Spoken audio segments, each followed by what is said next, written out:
Welcome the people on the thing. We're on an island and we have a table full of things and we got to put the things together with other things like things in boxes. But in order for them to have the sizzles, we need the new thing from Mono we can talk about, but now we can talk about it because yesterday we couldn't. But today is before yesterday. This is the stuff we have to deal with. Tom James, on the movable camera, other people behind other cameras in places.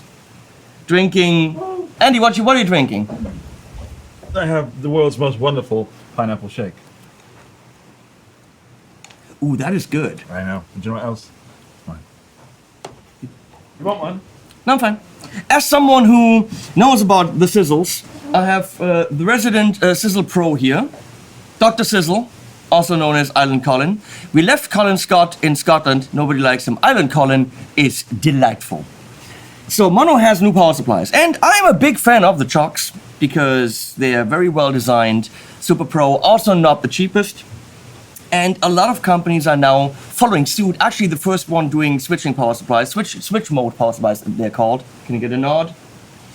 Was, I think, Strymon. They had the Ojai and Zuma, and then everyone's like, they're so damn light! Oh, Jesus. I think Perfecto just killed himself. Okay, so Perfecto did not kill himself, but he tried very hard. Fell down the stairs, there are some scrapes. We're all very worried, but it looks like he's okay. Angie's, helping him.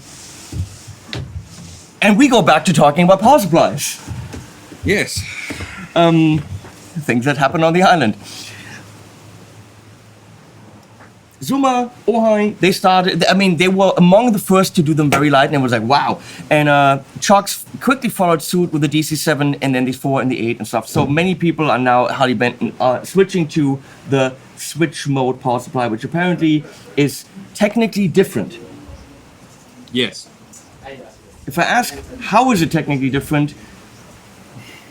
How long are we going to sit here, Island Colin? Dr. Sizzle. I'll tell you this. I have in the past done a very in-depth video about the technologies of different power supplies, transformer isolating, switch mode, the filtering process. Here's the thing. I don't retain all of that knowledge. Island Colin certainly does not retain all of that knowledge. And a fact you need to know about me, and much like the viewers, is that I have to watch my own videos to re-educate myself on what I need to know. And there are wonderful resources for that. So that's just to qualify the statement that I may get things wrong or may not remember things about this. For the viewer, could we just sum up switch mode power supply, very light and small? Yes. Very lightweight, very small. The power brick. This is a switch mode. So it's going to supply you power to here, and it doesn't means you don't have any heavy transformers anywhere in the system. You don't necessarily need any of that. Now, looking at this, the first thing that I will point out compared to the competition, and obviously Mono is one of the sponsors for this island trip. But I will say this. The thing that stands out about, I think, the Zuma and the Chocks DC7 is it doesn't have a big external brick. It plugs the big Kaltgerätestecker, as they say in German. What is this called? Your kettle lead. Kettle lead? We call it a kettle lead. The kettle lead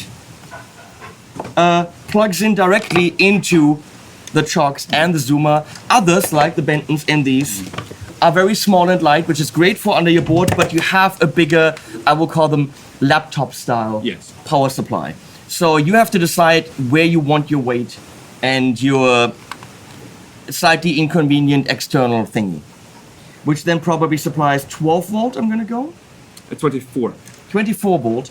But looking at this already, and if Island Tom can get this, these look exactly like the ones, the connectors on the Zuma and the DC7, which means you could run a Chocks DC7 and buy one of these monos and actually chain it through with the same power. So these are interchangeable in terms of their modularity.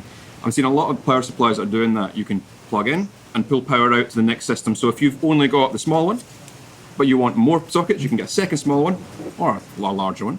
and power them from the one. they're using the same connector. Yeah, so you're powering them from the one power brick. Yeah. So using the same connector means we could run this as our main, and I could run a CHOX 4 or the smaller one from Mono, obviously. Thank you, Mono, for sponsoring the trip. And that was a USB only. No, you can't do that. Not with this one. I lied. So you get the point. So let's look at them. Of course, we have all the 9-volt connectors. We have a. This is probably A bracket. a bracket. For mounting to the bottom of a pedal board of some kind. Their pedal boards are to die for and probably fits their pedal boards. They all come with said bracket. We will have to find out how said bracket works. So they come with this little power supply and adapters. Hopefully an adapter. Well, we're in the Philippines, where interestingly, this one that I use in Germany works.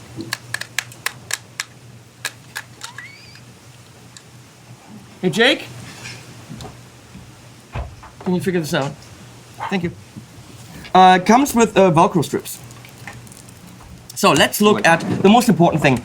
They are super small and light. Let's look at the features. We have the tiny one, which is called the Mono Tiny One. It's called the Scan Me with Band Lab. Power supplies. It's literally called the Power Supply Small. Look at it. It is called the Power Supply Small. Yes. This one, Power Supply Medium.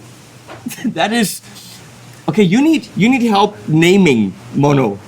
No, I think that's very sensible. Really? Yes, because people go, which one do I have? I have the small, the medium, the large. Maybe it is very sensible. Okay, so this one only. It doesn't have a normal input, no. It only powers with USB, which means we can run this. That's the angle stuff.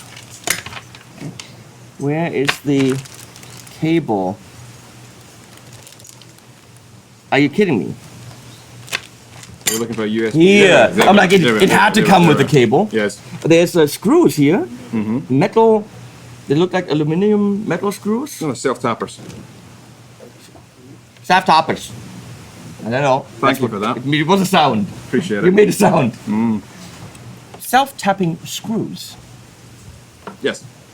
I wish this was USB-C, to be honest.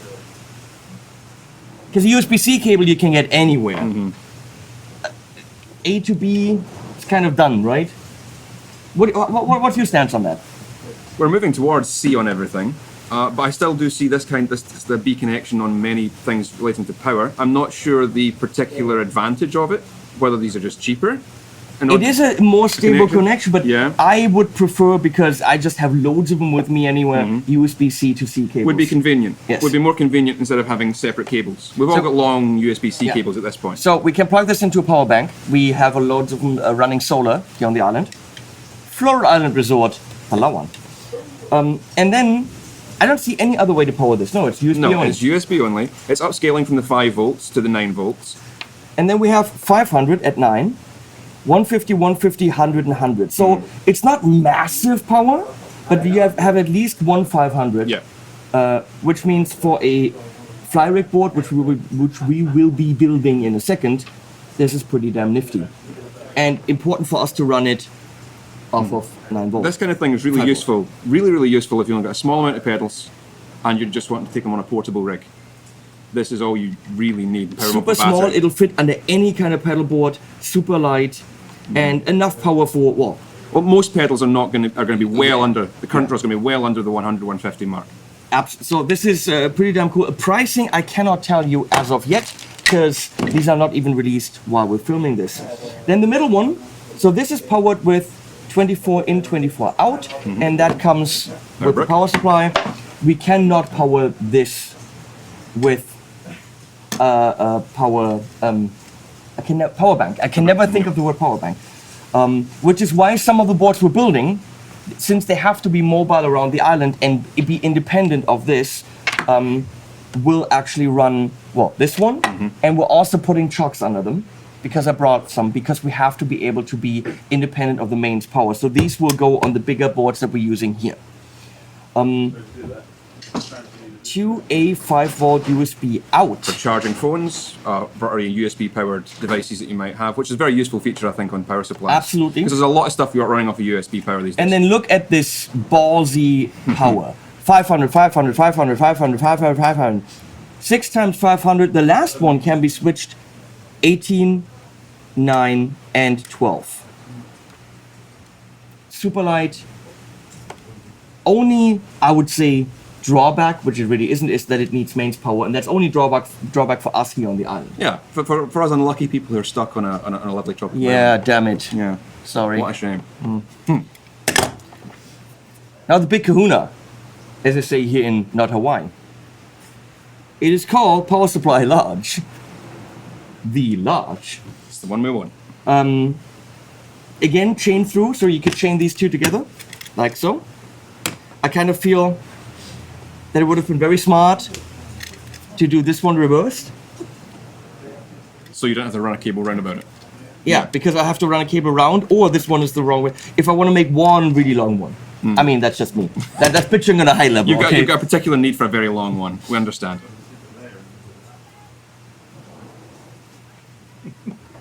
It was a dirty joke.